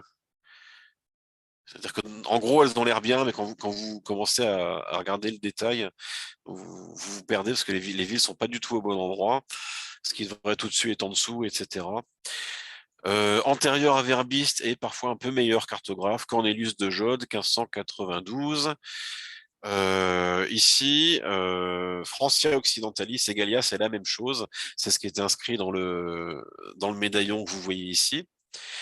Il y a aussi sur la carte une Francie orientale et qui correspond à la Franconie en Allemagne, plus ou moins. Ça correspond à peu près d'ailleurs au partage de Charlemagne entre ses héritiers. Dans le temps, c'est ses enfants, maintenant c'est devenu ses petits-enfants, voire ses arrière-petits-enfants. Ce qui fait donc qu'en 1592, selon les cartes que vous lisez, le nom de France peut désigner la Gaule ou peut désigner l'île de France. Visiblement, les conventions sont un peu à cheval. Il y en a des gens qui sont encore sur d'anciennes conventions et d'autres commencent à utiliser les nouvelles. Carte de 1671 de Pierre Duval, qui est cartographe pour Louis XIV. Le royaume de la France occidentale, dit autrement Neustrie. Alors, Duval toujours 1704, le royaume de la France orientale, autrement Austrasie. Toujours 1674, le royaume d'Aquitaine. Là, on est un peu surpris parce qu'il nous semblait que Louis XIV était simplement roi de France. Visiblement, il y a trois royaumes. Bon, il possède peut-être les trois, mais visiblement, c'est pas de fraîche date. Il y a quand même trois royaumes dûment identifiés sur les cartes de la fin du XVIIe siècle. Déjà, il nous semblait que depuis la fin de la guerre de Cent Ans, l'Aquitaine appartenait à la France. Pourtant, aujourd'hui, il faut encore le signaler, comme si c'était un royaume indépendant. Par ailleurs, des mots comme Neustrie ou Austrasie, ça nous ramène à l'époque de Clovis, et c'est pas des termes qui normalement sont usités à l'époque de Louis XIV. Donc, est-ce que Clovis ne serait pas finalement un alter ego de Louis XIV, projeté dans la lointaine antiquité? Là, ici, vous avez Mercator 1630, la Lotharingie, le duché de Lotharingie. Évidemment, il faut traduire par Lorraine, hein. La Lotharingie n'est pas cette longue banque de terre qu'on nous a fait apprendre à l'école, qui aurait appartenu à l'héritier de Charlemagne qui s'appelait Lothaire et qui descendait jusqu'au milieu de l'Italie. Ici, la Lotharingie, c'est simplement la Lorraine et ça descend pas plus bas. Comme je vous disais, Lotharingie, Francie orientale, Francie occidentale, c'est le partage du royaume de Charlemagne au IXe siècle. La Neustrie-l'Austrasie, c'est le VIe siècle, même si la Neustrie existe encore à l'époque de Charlemagne. Là, vous avez une carte du début XVIe. Gérard Mercator, Espagne. La plus grande ville d'Espagne s'appelle Clunia Colonia. Alors, on nous montre des ruines romaines qui seraient les ruines de Clunia Colonia. C'est un peu surprenant parce que ça a l'air quand même d'être une ville assez costaud. En fait, si on étudie par rapport aux cartes actuelles, Clunia Colonia, ça correspond à Valladolid, qui à l'époque est une ville royale et c'est le siège de l'ordre bénédictin. Là, on nous dit la colonie de Cluny. Effectivement, Clunia Colonia, ça fait pas très romain, ça fait plutôt penser à l'ordre de Cluny. Bon, l'ordre de Cluny était-il bénédictin? On a plutôt tendance à dire qu'il est cistercien. Il y a pas mal de switch sur le nom des ordres à l'époque. Les vrais bénédictins, en fait, arrivent relativement tard. On a tendance à dire que les cisterciens suivent l'ordre de Saint-Benoît, mais en fait, Saint-Benoît n'existe probablement pas, puisque n'existe pas, puisque bénédictin, ça veut dire les bénisseurs, en fait, les gens qui guérissent avec l'imposition des mains, en quelque sorte. Benedictus, c'est l'inverse de maledictus. Enfin, c'est pas Benoît. Alors, la ville s'appelle ici Complutium, qui est la ville antique dans laquelle on a compilé la première Bible complète en 1520, qui depuis aurait été appelée Alcala. Alors, ces cas-là, pourquoi appeler cette Bible la Bible de Complutium, puisque tout le monde l'appelait déjà Alcala en 1520, normalement, puisque c'est un nom de l'Antiquité. On voit que visiblement c'était pas Alcala puisque c'est toujours Complutium. Et en plus, c'est pas Alcala non plus, puisque si vous voyez les cartes, Alcala c'est à l'est de Madrid, et ici on est à l'est de Tolède. Donc ça correspondrait plutôt à Aranjuez et pas à Alcala. Les cartes espagnoles sont très truquées. Et on ne trouve pas, et Madrid on la trouve pas. Eh ben pour une raison simple, c'est qu'elle porte un autre nom à l'époque, c'est le nom de Mantoue.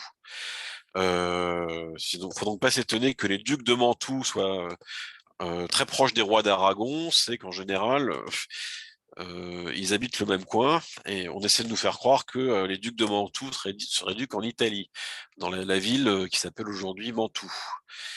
Alors, je vais essayer de vous trouver la ville de Mantoue. Voilà, elle est là. C'est encore une petite ville, hein, c'est plus petit que Tolède. C'est plus petit que Complutium, mais c'est au milieu de la carte, hein, côté du N. Et ben ça, c'est la ville de Madrid, au début du XVIe siècle.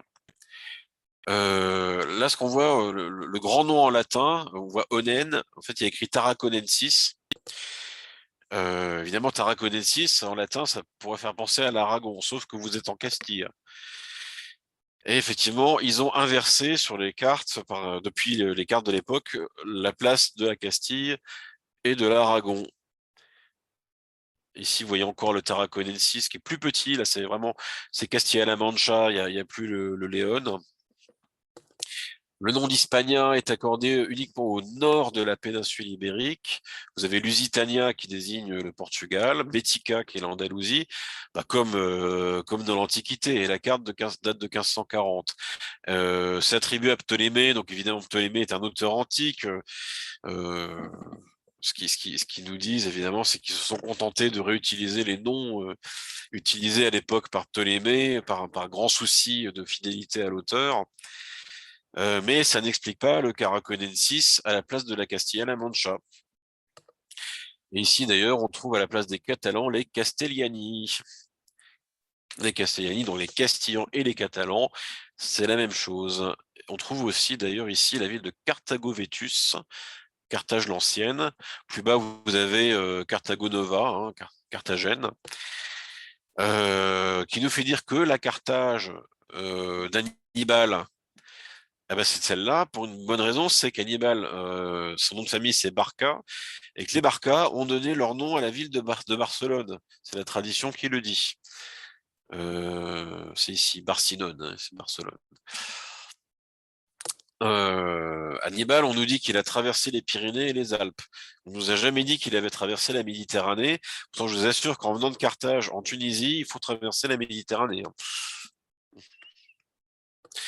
Là, une autre preuve, 1656, Pedro Teixeira, qui est un cartographe portugais. Mantua Capitanorum Sive Matritum Urbs Regia, c'est la Mantoue, donc la ville des Carpétins, qui s'appelle également Madrid. Ce qui nous fait dire donc que les ducs Gonzaga de Mantoue sont en réalité des Espagnols, et que la Mantoue italienne, bah, c'est la Mantoue espagnole. Bon, il y a bien une Carthage en Tunisie, une carte de Peter Appian, Peter Benevitz, qui est un Allemand dit Appian, faite en 1535, qui correspond à l'ancien Appien, qui est le principal auteur antique à mentionner Carthage. Ici, vous avez donc Carthago Magna, le Carthaginois, la région. Que dire? Alors, vous avez des ruines de Carthage qui nous sont montrées. Enfin, c'est probablement une villa avec 3 colonnes qui tiennent encore debout, quoi. Qui sont censées être l'ancienne Carthage. En réalité, Carthago Magna, c'est simplement Tunis, et ça n'a pas bougé. La ville change de nom à peu près vers 1560, hein, quelque chose comme ça. Et la prise de Carthage par Rome, en 270, je crois, un truc comme ça, c'est la prise de Tunis par Charles Quint en 1535. Carte qui est attribuée à Gérard Mercator en 1584, toujours Carthago Magna, le Carthaginois. Et on voit une ville ici qui s'appelle Tunisa, qui est un peu au sud, qui se trouve au sud de Carthago Magna. Aujourd'hui, Tunisa a changé de nom, c'est devenu Utina, et c'est une ville romaine en ruine, qui peut se visiter, d'ailleurs, c'est assez joli. Il y a des mosaïques, notamment des villas antiques. Ça ne pouvait plus s'appeler Tunisa, puisque Tunis avait été donné à la grande ville au nord. Donc maintenant, c'est Utina. Et les ruines de Carthage, bah, elles ont été plus ou moins découvertes par Chateaubriand en 1806, juste avant qu'une équipe de chercheurs jésuites identifie le site. Alors, on a un colo de Ptolémée, puisqu'on était sur une de ces cartes tout à l'heure, qui est un cartographe peut-être bien un peu post-daté d'ailleurs, parce que je le trouve un peu tardif par rapport aux mentions qui sont faites de lui, donc qui a vécu au XVIe siècle essentiellement. C'est pas... c'est très curieux, parce il porte le même nom en fait que le Claude Ptolémée de l'Antiquité, mais il a toutes les compétences que n'a pas Claude Ptolémée, c'est-à-dire qu'il sait tout faire, il est grammairien, mathématicien. Par contre, il n'est pas géographe et il n'est pas astronome. Or, les seules œuvres qui sont attribuées à Claude Ptolémée l'Ancien sont évidemment ses ouvrages d'astronomie et de géographie. Comme je disais, post-datés parce que les cartes d'Oronce fine sont d'un peu meilleure qualité que les siennes, et que là, 1556, vous êtes à peu près à la même époque, voire un peu après. Il prétendait qu'il était de la dynastie égyptienne des Ptolémées lui-même, ce qui est presque risible, hein, parce que les Ptolémées antiques, on se situe quand même, ils commencent à régner au IVe siècle avant Jésus-Christ, après Alexandre le Grand. Tout ceci est fort surprenant. La bataille de Lépante, qui a lieu en 1571, les flottes européennes contre les Ottomans sont totalement identiques à la bataille d'Actium, qui a eu lieu entre Rome, les navires d'Octave à Rome, et les navires de Marc-Antoine pour l'Égypte. C'est exactement au même endroit, hein. Je veux dire, Actium et Lépante, c'est la même ville, pour ainsi dire. Il y a un Marc-Antoine dans les deux histoires. Antique, Marc-Antoine est défait par Octave. Et dans l'histoire de 1571, eh ben Marc-Antonio Colonna, il est vainqueur. Là, vous avez une magnifique galéas vénitienne du XVIe siècle, qui faisait partie des bateaux engagés dans la bataille. C'est exactement foutu comme galère antique, hein. Vous avez des voiles, enfin qui n'ont pas été ici, mais il y a des fils pour les hisser. Et vous avez également une petite rangée de rames, il n'y en a pas trois, comme je vous dis, qui leur permet d'avancer. C'est donc exactement la même chose qu'une galère antique. D'ailleurs, en anglais, c'est le même mot, hein, je crois qu'on dit galaise dans les deux cas. On dit qu'il y avait aussi des galions, tu vois, un peu comme les galions de la flotte espagnole du XVIe siècle, sauf qu'on ne nous les montre jamais. Ils ne sont présents sous aucune lithographie. La raison étant que les vrais galions sont plus tardifs. On commence à en voir à la toute fin du XVIIe siècle. Ici, vous avez l'Étrurie sur une carte du XVIe siècle. L'Étrurie, c'est un pays qui existe avant Rome, hein. Rome est fondée en 753 avant Jésus-Christ par des rois étrusques. Et là, ce qui est un peu étonnant, c'est que le nord est médiéval, puisqu'on trouve la ville de Florence, on trouve la ville de Sienne notamment, et au sud, on trouve les villes antiques, enfin pas loin de Rome, qui correspondent à l'Étrurie telle que nous connaissons, avec notamment la ville de Car, la ville de Veille, le Népète, qui est bien connu des auteurs romains.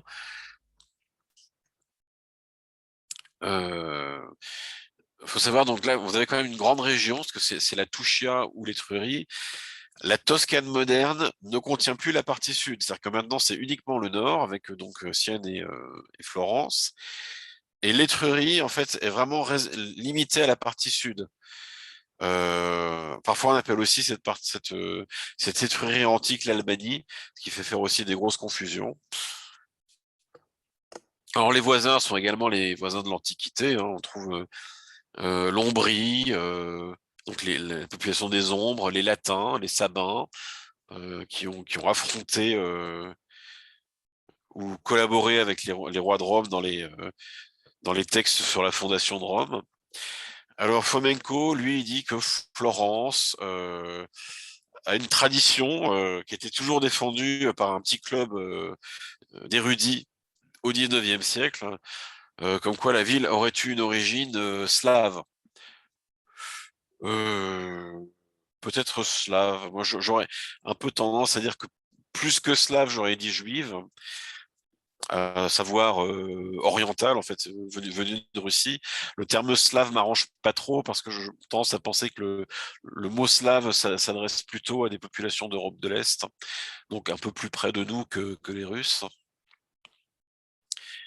Donc là, je fais un petit zoom. Ici, Florence, donc Sienne.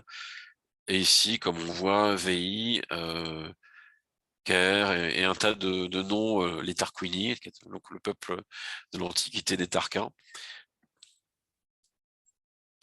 Et là, vous avez une carte de l'Étrurie de 1812. Et c'est très étonnant parce qu'en fait, le nom d'Étrurie apparaît toujours sur la carte, sauf qu'elle désigne la partie nord, qui aujourd'hui s'appelle la Toscane. L'Ombrie a disparu, enfin, on a une partie qui s'appelle toujours l'Ombrie, mais ce qu'ils appellent la marche d'Ancône et le duché d'Urbino qui prennent une partie de ce qu'était l'Ombrie historique. Et ce qu'on appelait le Latium maintenant s'appelle la campagne de Rome. Sauf que ce qui existe en 1812 n'est plus le cas aujourd'hui, puisque l'Étrurie est redevenue la Toscane, la campagne de Rome est redevenue le Latium, ou la Lazio si vous préférez. Ce qu'on appelle la Campanie, c'est la région de Naples, et plus celle de Rome.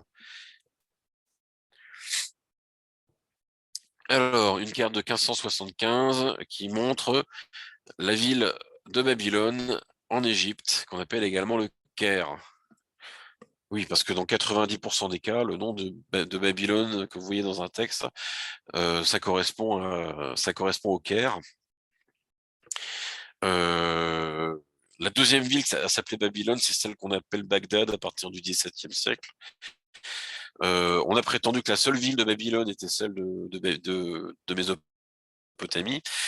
En conséquence, à partir du XVIIe siècle, et oui, elle a duré très longtemps cette ville, elle semble totalement disparaître, donc on suppose qu'elle n'est plus habitée. La raison est beaucoup plus prosaïque que ça, c'est qu'elle change de nom. C'est à partir du XVIIe siècle, elle s'appelle Bagdad. Voilà. Et les ruines qu'on nous montre, c'est probablement un Disneyland avec des fausses constructions un peu modernes, mais qui n'ont rien d'authentique. Une petite lithographie du 1600, soi-disant 1608, tirée du British Museum. La date ne me choque pas, mais bon, ça peut être un peu avant, un peu après. Voilà, et ils sont en train de construire. Voilà, puis portent pas des masques d'Anubis. Voilà, c'est ils ont la tenue, on va dire, traditionnelle des orientaux de l'époque, tout simplement, et les dromadaires, etc. Là, vous avez une petite carte du XVIe siècle, XVIIe plutôt, excusez-moi,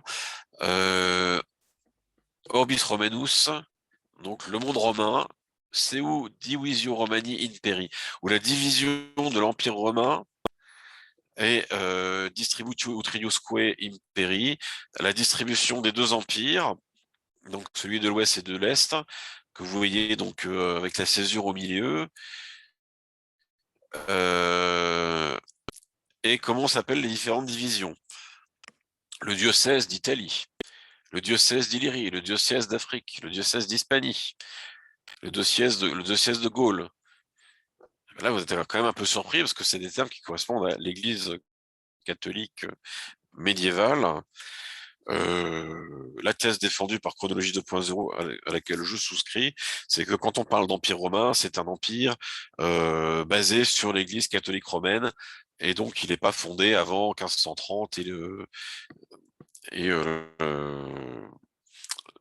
l'apparition des premiers conciles œcuméniques catholiques romains. Alors officiellement, les diocèses, c'est très surprenant, ont été créés par un Dioclétien, qui est un empereur romain du IIIe siècle, mais qui était un empereur païen. Pourquoi il s'amusait à créer des diocèses? Probablement parce qu'il porte un nom qui ressemble, mais à mon avis, Dioclétien, non, n'a pas créé de diocèse. C'est une fake news. Sur la carte, on voit les colonnes d'Hercule, la Mauritanie césarienne, la Mauritanie Citipensis, qu'habituellement on appelle la Tingitane, la Numidie, qui est tout à l'est de l'Algérie, une région qu'on appelle le Byzantium, c'est-à-dire que maintenant on ne parle plus de carthaginois, on parle pour toute la région de Tunis. Alors ça s'appelle l'Africa d'abord. L'Afrique, c'est le nord de la Tunisie, le sud s'appelle Byzantium. Carthage est toujours là, hein, Carthage est toujours mentionné, ainsi qu'Alexandrie. Très surprenant, on peut tirer beaucoup de choses d'une carte comme ça, et comme de la plupart des cartes d'ailleurs. Une photo que m'a passée mon ami Nicolas Satireff, Château de Fontainebleau, le buste de François Ier. SPQR, Senatus Populus Romanus. François Ier est un sénateur romain. En fait, c'est le mode d'organisation de l'Empire d'Allemagne à partir de 1648, hein, puisque les empereurs d'Allemagne sont élus par un collège de princes ou d'ecclésiastiques qui possèdent des territoires. Et on peut considérer que ce Parlement en fait qui vote est constitué de sénateurs, hein. Peut-être que l'Empire romain qu'on a vu un peu plus au sud, puisque l'Empire romain tel qu'on le voit ici n'inclut pas l'Allemagne, c'est plutôt l'Empire de l'Antiquité. Par contre, il inclut bien la Gaule. Eh ben, François Ier était le représentant, le sénateur de la Gaule ou le représentant de la Gaule pour l'élection de l'empereur. Alors ici, vous avez Legionis Biscaya et Guipuscoe Tipus. C'est étonnant parce que ça serait donc la Légion de Biscaye et Guipuscoa au nord de l'Espagne. En fait, j'ai l'impression plutôt d'avoir une région qu'une légion, ce qui me fait supposer, contrairement à Dioclétien et ses diocèses, que là on a une véritable étymologie, les régions viennent des légions. Duval, 1672, carte de l'Empire d'Allemagne, fondée en 1648. Ce que vous remarquerez, c'est qu'on a l'Empire romain sous sa forme, je dirais, antique, sur la carte précédente, qui est déjà du XVIIe siècle. Ici, vous avez l'Empire d'Allemagne qui commence à apparaître à la fin de la guerre de 30 ans. Aucune mention de l'historique Saint-Empire qui aurait été fondé en 989 par Othon Ier. Voilà, et qui aurait perduré pendant près d'un millénaire jusqu'à sa disparition en 1806, grâce aux assauts de Napoléon Ier. Ben non, il n'y a pas une carte qui mentionne un Saint-Empire. Donc il faut chercher autre chose derrière la signification du Saint-Empire.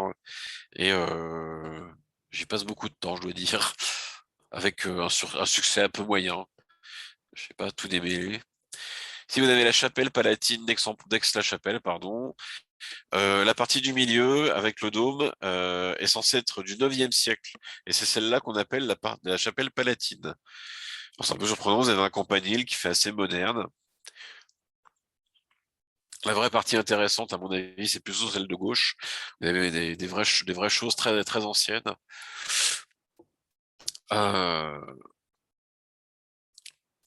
Voilà, ici, musée Charlemagne à Aix-la-Chapelle, lithographie Saint-Charlemagne, empereur des Romains, roi des Gaulois. Et curieusement, il n'est pas empereur des Romains et enfin, il est pas roi des Romains et il n'est pas roi des Francs, il est roi des Gaulois. Donc,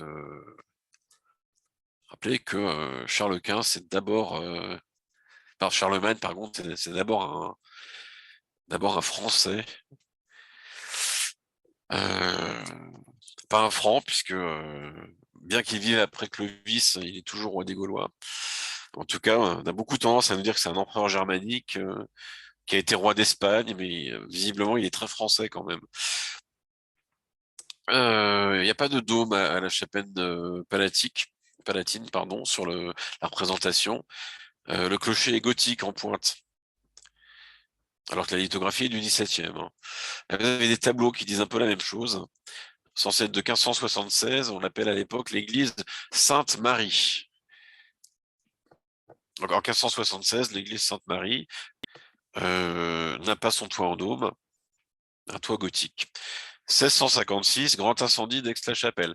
Toujours un toit en dôme pour la partie centrale. Un toit en clocher pour la partie centrale. Et 1711, lithographie, là, on a le fameux dôme avec le campanile par-dessus.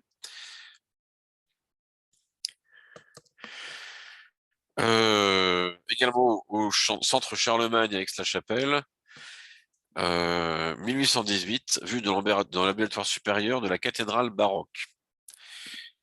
Alors, comme vous voyez bien, ce ne sont pas des fresques byzantines, ce sont des fresques baroques en 1818.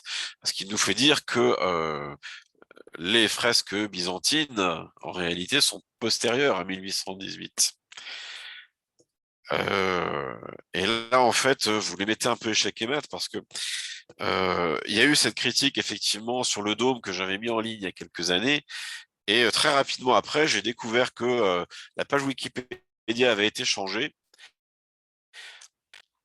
Il nous avait dit que finalement, oui, le dôme a certes été changé en 1711 à cause de l'incendie, mais les fresques, elles sont bien du 9e siècle. Elles sont authentiquement de l'époque de Charlemagne.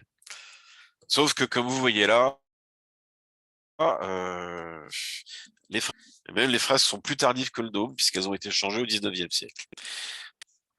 Erasme de Rotterdam. Alors, ce qu'on sait, c'est que Erasme, en 1516, a traduit le Nouveau Testament de Jérôme, qui était écrit en latin, en grec, en s'aidant des manuscrits grecs originels. Alors déjà, moi, je ne comprends pas pourquoi il ne se contente pas d'utiliser les manuscrits grecs originels, qui sont certainement les meilleurs, puisqu'ils sont déjà là. Pourquoi traduire, mal traduire, si c'est pour réutiliser les textes d'origine? J'ai beaucoup de mal avec le fait qu'on l'appelle Didier Erasme, comme quoi ce serait Erasme, ce serait un nom de famille. En fait, Erasme, c'est son prénom. Et comme vous le voyez ici, il se fait d'ailleurs pas appeler Erasme, mais Gérasmi. Erasme, c'est Jérôme. Erasme ou Luther, ce ne sont pas des noms de famille, ce sont des prénoms. Alors, il nous est dit que Jérôme de Stridon, alors que Erasme est de Rotterdam, a traduit en latin une Bible complète. Mais le problème, c'est que la Bible complète de Jérôme, elle est comme la Vulgate latine de Jean Hardouin, elle est totalement introuvable. On pense qu'elle existait. Erasme, lui, il n'a traduit qu'un Nouveau Testament, il n'a pas fait de Bible, sauf qu'on nous dit qu'il l'a traduit en grec, sauf que, comme vous voyez, il l'a écrit en latin. Donc, manipulation à tous les niveaux, il a en fait utilisé des manuscrits grecs originels pour les traduire en latin, et ça s'arrête là. Donc là, vous avez une lithographie de Antoine Lafrérie de 1575, qui est donc les 7 églises importantes de Rome. Vous n'avez pas le Panthéon, surprenant, et vous avez un Saint-Pierre qui est très bizarre, qui n'est pas du tout foutu comme l'actuel. Hein. Et on nous dit dans l'histoire de la construction de Saint-Pierre qu'en 1585, les ingénieurs Della Porta et Fontana, le même qui travaillait à Pompéi d'ailleurs, ont terminé le dôme. On voit bien le dôme ici en forme circulaire à l'arrière, qui avait été commencé par Michel-Ange, hein, le dôme. Sauf que ce dôme que vous voyez là, c'est pas du tout le dôme de la cathédrale Saint-Pierre actuelle. C'est le dôme de la cathédrale de 1585. Et là, on se retrouve devant une espèce aussi de micmac pas possible. Ici, vous avez la basilique de Constantin à droite qui est censée avoir été construite au IVe siècle, à l'époque de l'empereur Constantin, qui fait quand même assez moderne, hein, vous me direz. En 1506, elle a été plus ou moins détruite. Voilà. Elle devait être dans un mauvais état. Elle est reconstruite sous le pape Jules II. En 1526, Charles Quint, qui assiégeait la ville, voilà, a décidé de rentrer dans la cathédrale Saint-Pierre et de la profaner. Hein, c'est pas vraiment des choses qui sont de la part d'un souverain catholique, mais l'histoire dit qu'effectivement, il s'est permis des choses pas du tout recommandées dans la cathédrale Saint-Pierre en cette année 1526. Vous avez un curieux parallèle, puisqu'en 1606, vous avez un autre architecte qui s'appelle Manerno, qui reconstruit la croix latine, qui reconstruit la basilique, mais en forme de croix latine. Et en 1626, donc toujours 100 ans après, vous avez une consécration qui a été faite de cette nouvelle basilique pour qu'elle puisse être à l'usage du public. Et là, on est quand même un peu surpris parce que cette reconstruction en croix latine correspond tout à fait au dessin qu'on a de la basilique de Constantin. Donc mon idée, c'est qu'à l'origine, le temple qui est construit en 1506, c'est celui-là, avec le dôme circulaire. Ici, enfin, peut-être pas 1506, d'ailleurs les parallèles sont un peu trop, à la centaine d'années près, sont un peu trop forts. Là, vous avez la reconstruction en croix latine, et ce que certains ont considéré comme une consécration en 1626, évidemment, est considéré par une profanation par d'autres. Ça dépend du point de vue où on se place. Et la basilique baroque actuelle, elle doit dater de la fin du XVIIIe siècle, puisque c'est à peu près à cette époque qu'on la voit apparaître sur les dessins qui la concernent. Là, vous avez la ville de Paris sur une carte de 1550 de Sébastien de Münster. J'ai pris la version en latin, elle existe dans plusieurs langues. Donc c'est Lutetia Parisiorum Urbs, donc Lutèce, la ville des Parisiens. Voilà, donc en B, vous avez le Palatium Regis. Sauf qu'en B, vous êtes sur l'île de la Cité. En fait, c'est ce qu'on appelle aujourd'hui le palais de la Cité, qui était le palais de justice, on n'est pas si longtemps. Sauf qu'on est en 1550 et on nous dit que le Louvre a été construit pour les rois de France à partir de 1350. On est un peu en retard. On est un peu en retard. En D, vous avez quelque chose qui s'appelle le Summum Templum et qui correspond à Notre-Dame. Sauf que c'est pas du tout Notre-Dame, c'est autre chose. Vous avez un clocher du milieu qui dépasse les deux clochers du côté. Donc la cathédrale actuelle ne peut pas être du XIIe siècle puisque au XVIe siècle, elle n'est pas encore construite. À côté, ça c'est une remarque un peu personnelle puisque je suis un peu intéressé par le monde des hôpitaux. Je ne l'ai pas mis à l'écran, mais on nous dit que l'Hôtel-Dieu est le premier grand hôpital parisien. A été créé au VIe siècle. Sauf que sur cette carte de 1550, il y a un grand hôpital Saint-Marie, Saint-Méry aujourd'hui au quartier, qui se situe rive droite. Et sur l'île de la Cité, où se situe l'Hôtel-Dieu, vous n'avez pas d'hôpital. Donc il est postérieur, et quand on vous dit 6e siècle, il faut certainement comprendre fin du 16e, voire 17e siècle. C'est d'ailleurs tout à fait ce qui apparaît vu l'architecture de l'Hôtel-Dieu, qui a effectivement ce style assez typiquement romain, assez appréciable, c'est assez joli, moi j'aime bien. Donc une carte de 1567, toujours de Paris. Le Palais Royal en 37, c'est toujours sur l'île de la Cité. Et Notre-Dame a encore changé de tête. Il y a 4 entrées au lieu de 3. Enfin, c'est vraiment très surprenant. Enfin, c'est pas celle qu'on vous a montré avant. Peut-être comme elle était un peu simple, on va considérer qu'elle était stylisée et que là on a quelque chose qui s'approche plus de ce qu'elle était à l'époque. Mais en 1567, c'est toujours pas la Notre-Dame qu'on connaît. Alors, de 1550 à 1600, on a beaucoup de cartes en fait qui représentent la Notre-Dame actuelle. Sauf qu'il n'y a pas la date sur la carte et qu'elles correspondent à peu près toutes à une carte qui, elle, est datée, c'est celle de Quesnel en 1609.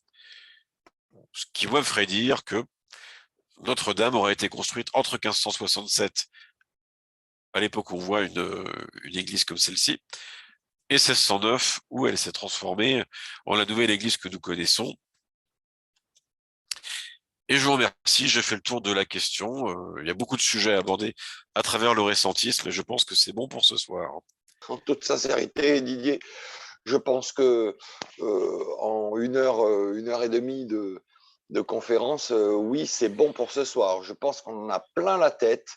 Je crois que j'ai jamais vu une conférence avec autant de détails et de travail fait de la part d'un intervenant. Je te remercie beaucoup. Alors, c'est quand même une théorie qui retourne la tête, pour tout te dire, qui retourne la tête parce qu'à la fois on se dit,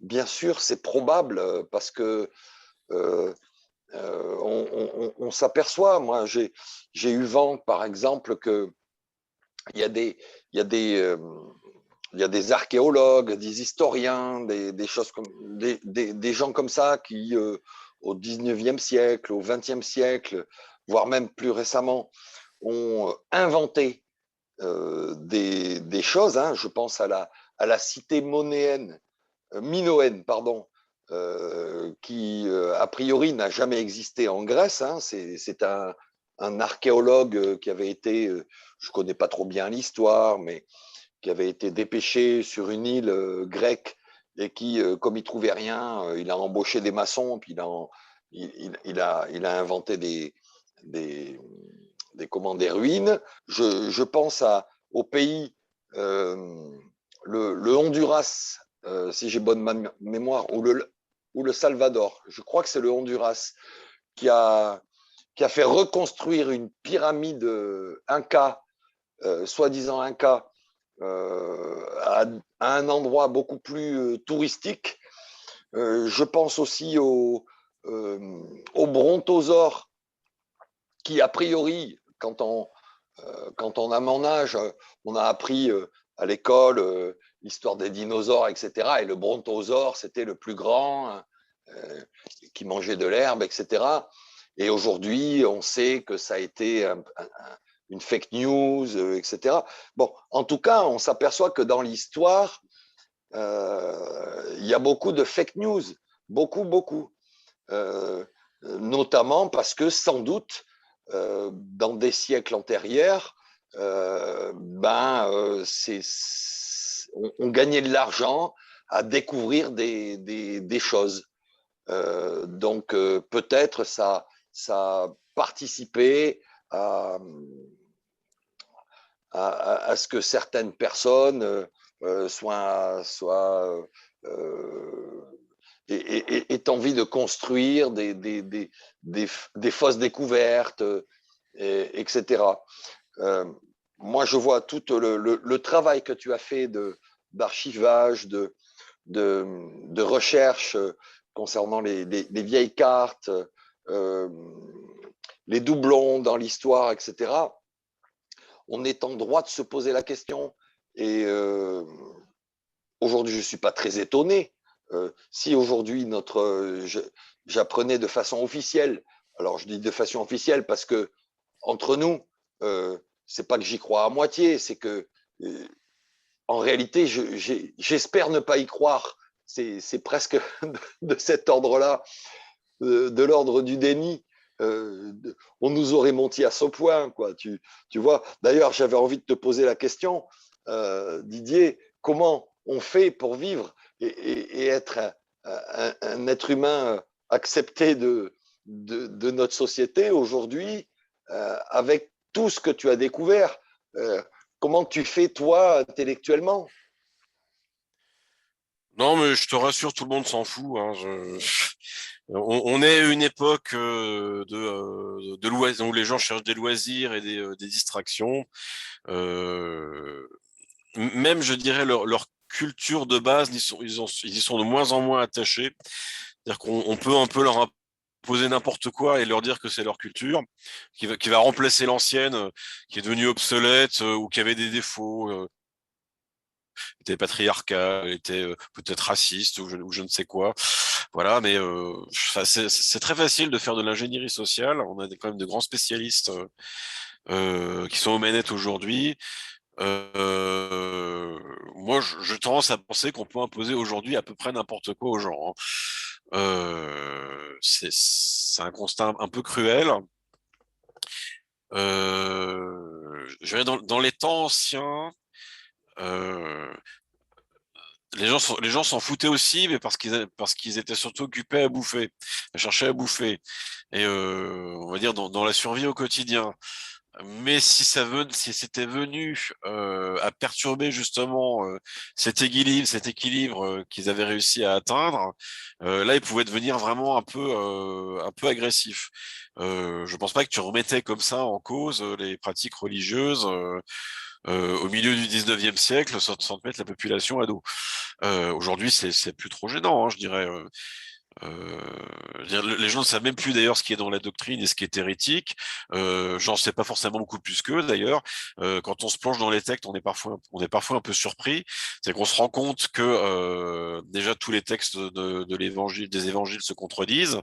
Matthieu écrit contre Marc, Jean écrit contre Marc et Matthieu. Les épîtres de Paul contredisent ceux de Pierre. Ça c'est assez prodigieux. Et en fait, on se rend compte que c'est une compile de gens qui représentaient des groupes différents, qu'on a cherché un peu à faire cohabiter les uns avec les autres.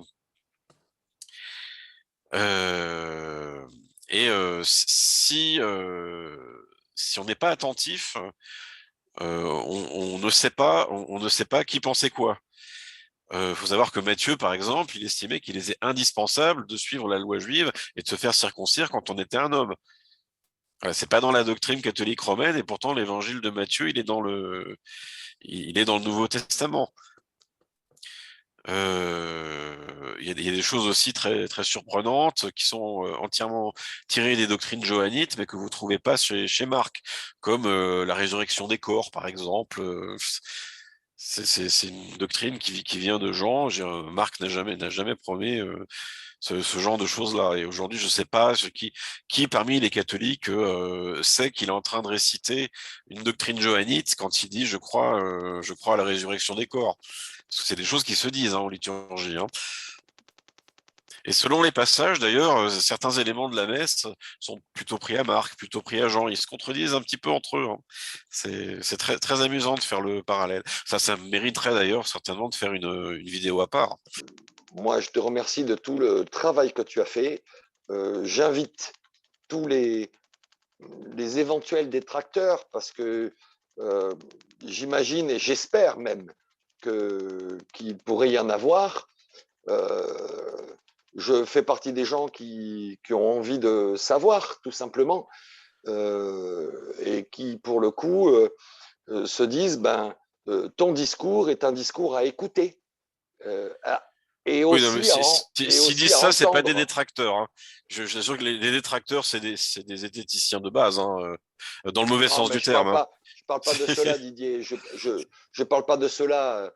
Tu sais, on est une époque où il y a beaucoup de gens qui sont contre parce qu'ils sont juste pas pour.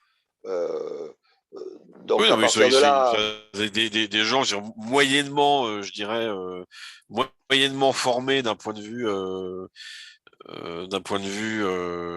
veux dire, connaissance sur le sujet, s'estiment fondés pour partir l'arme au clair, pour tailler dans les prétentions de ces imbéciles qui prétendent refaire l'histoire et toute une discipline. En général, malheureusement, il n'y a pas beaucoup d'arguments pertinents. Disons qu'ils sont plutôt dans l'idée de renverser la charge de la preuve, c'est-à-dire qu'ils te demandent de répondre à absolument toutes les micro-histoires qui pourraient dénicher sur n'importe quel sujet et de refaire la reconstruction devant leurs yeux. Et, quand je réponds, je suis désolé, moi je ne travaille que sur les sujets que j'ai choisis et on n'est pas en mesure de répondre à toutes les informations qui ont été produites par tous les groupes locaux qui s'y attelaient. Que je suis assez d'accord finalement avec des programmations historiques. Il y a certainement effectivement des groupes d'historiens locaux qui se sont attelés à faire en sorte que l'histoire locale arrive à s'arranger plus ou moins avec l'histoire globale pour la faire suffisamment longue. finalement, on s'aperçoit que quelquefois, tout n'est pas si clair que ça, quoi. La preuve en est ce soir avec tout ce que tu nous as exposé. Alors, il est évident que dans tout ce que tu nous as exposé, justement, il faudrait faire une pause sur chaque slide que tu nous as proposé pour fouiller à chaque fois, écouter ce que tu dis, aller voir sur Internet. Aujourd'hui, c'est un des meilleurs endroits pour trouver des choses, et puis essayer d'apporter, De pourquoi moins en pas, moins Internet, hein. Pardon. Internet, on trouve de moins en moins. J'avoue qu'il y a des choses qui finissent par disparaître. Bon, stockez bien. Si vous avez des bonnes vidéos ou des bonnes lithos, des bonnes cartes d'antiquité ou de l'époque Renaissance qui vous semblent intéressantes, vous les gardez, vous téléchargez, vous mettez ça dans un coin de votre ordi. Ça peut toujours servir. Vous n'êtes pas sûr de Alors, les retrouver par la suite. bref, en tout cas, sur Internet, c'est sûr qu'aujourd'hui, on donne accès à des gens qui sont surpuissants de un jour pouvoir appuyer sur un bouton et puis effacer l'histoire de l'humanité. Et à ce moment-là, qu'est-ce qui reste? Une, voire deux, éventuellement trois générations pour changer complètement l'histoire de l'humanité. Ouais, je Et suis d'accord. c'est peut-être un petit peu ce qui s'est passé du temps des livres, hein, quand on a brûlé des livres au maximum. Et puis, comme tu disais si bien, 99% de la population, il y a 300 ans, se foutait complètement de savoir si on était issu des Mérovingiens, des Romains ou des Turcs. Ils n'avaient qu'une ambition, c'est de bouffer tous les jours, quoi. Donc, Il y a une fraction d'intellectuels. Je veux dire, ils n'avaient pas la télé, donc ils avaient que les bouquins pour s'occuper, certainement, pour ceux, ou la gaudriole, je ne sais pas. Mais ouais, pour ceux qui savaient lire, Didier, pour ceux qui savaient lire. je te rassure, Eric, il n'y a pas de difficulté à se faire accepter quand on a ce genre d'intérêt. D'abord parce que je suis pas historien de métier. Et ensuite parce que tout le monde s'en fout. Enfin, faut être sérieux, c'est pas un sujet aussi sensible que d'autres. Je dirais, globalement, il y a certainement les historiens et les gens qui ont une culture d'histoire de France, peut-être un peu conservatrice, qui vont y être totalement opposés. Une énorme masse de gens qui s'en fichent complètement. Et je dirais entre deux, des gens qui n'ont pas de base historique et qui sont un peu intéressés, mais pour lesquels il ne faut pas que ce soit trop compliqué non plus. Donc il leur faut, je dirais, un récentisme simple avec des concepts faciles à expliquer. Et malheureusement, quand on commence à plonger dedans, il faut savoir que des sources primaires, il y en a quand même énormément, il y a énormément de matière à explorer et on n'a vraiment pas fini. Donc je dirais des gens prêts à se lancer là-dedans, à y consacrer du temps. Il n'y en aura pas, probablement pas beaucoup. Et à l'extérieur, il n'y a pas beaucoup de gens qui attendent quelque chose, qui en attendent quelque chose. Donc, soyons clairs, le récentisme n'a aucun avenir. C'est uniquement pour les gens que ça intéresse, et c'est très bien comme ça. C'est très intéressant, franchement. Alors, il n'y a pas une histoire d'adhésion, d'adhérer à cette théorie ou de ne pas adhérer. Tu es là pour poser des questions. Nous, on est là pour t'accueillir et poser des questions aussi, hein. Ça fait partie de notre du challenge qu'on s'est donné avec l'association Les Padipati. Je te remercie vivement de ton intervention ce soir et j'espère que ça aura un intérêt pour beaucoup de monde, un maximum de monde. Voilà. Écoute, je te remercie. Et écoute, je remercie l'association sur les Padipati de cette invitation.